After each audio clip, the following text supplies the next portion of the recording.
They'd lost only 4 matches and defeated Saints in 3 of their 4 encounters, notably 10-8 in the major semi-final after a late try engineered by Kelly and Malone, with Smythe scoring.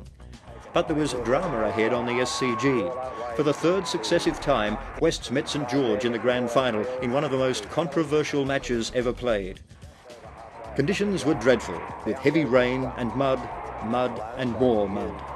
Even so, a crowd of 69,860 turned out to see one of Rugby League's classic matches. Here's some of the action. Arthur Summons goes into dummy half.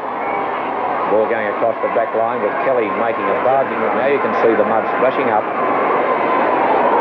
Young Malone going in behind Summons, throws it wide out to Jack Gibson. The front row forward. Gibson is called upon by Lawler to play the ball. He does so. Back it goes to O'Shea. After Malone with handle, and O'Shea is thrown down. Getting the ball to Meany. Meany gets it done by Norm Proven.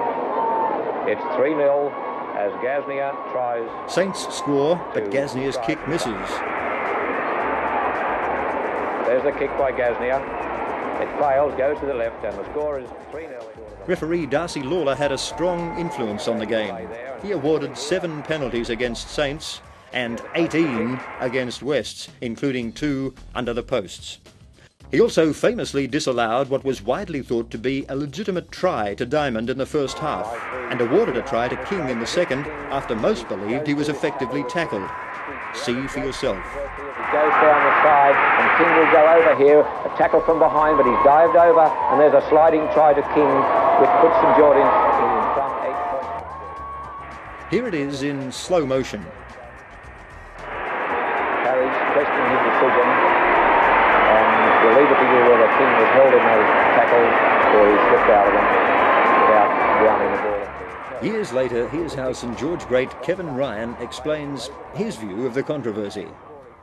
I've got to say, Kev, that back in those days, I remember that Darcy Lawler probably wasn't Western Suburbs' favourite referee. Well, I've heard that alleged then and, of course, later on, but I think the real truth is this, that during the season, Lawler was always very tough on St George's sides, and in a grand final he tended to, referee fairly objectively.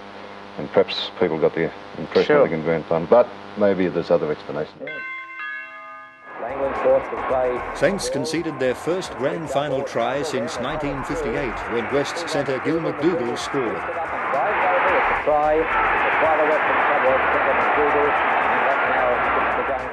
Parrish's attempted conversion missed when he slipped in the near impossible conditions. Down he goes, he lost his balance, the kick floated to the left, and the score remains 5-3 with Parrish. The ground conditions continued to deteriorate as the game wore on. The whistle brings them back to the original. The water bucket was in constant demand. With a bucket of water to clear the player's eyes. There's the ball in the scrum. They're not happy with it. Orders the ball to go in again. But here we see Western Suburbs in a dying effort, a short kick. Wests maintained the attack, and the mud kept getting worse. Compare this with the fields of today. Position, and just look at that. Shocking conditions. Wests tried desperately to bridge the gap in the final moments, but to no avail. Saints won 9-6 in a game that will be remembered for more than the on-field struggle. It was widely rumoured that referee Lawler had wagered on the game to the detriment of Wests. And there's some of the players coming up. Look at Norm Proven. However, the picture by John O'Grady of a moment between Arthur Summons and Norm Proven after the game has become one of sport's great images, capturing the essence of the game, wherein a little man can compete against a bigger man, and where sporting respect and camaraderie follows epic struggle. Known as the Gladiators, it's immortalised in the current NRL trophy. That day, St George won all 3 grades and continued a record sequence of wins in any major sport in the world, 11 premierships. Wests did win the secondary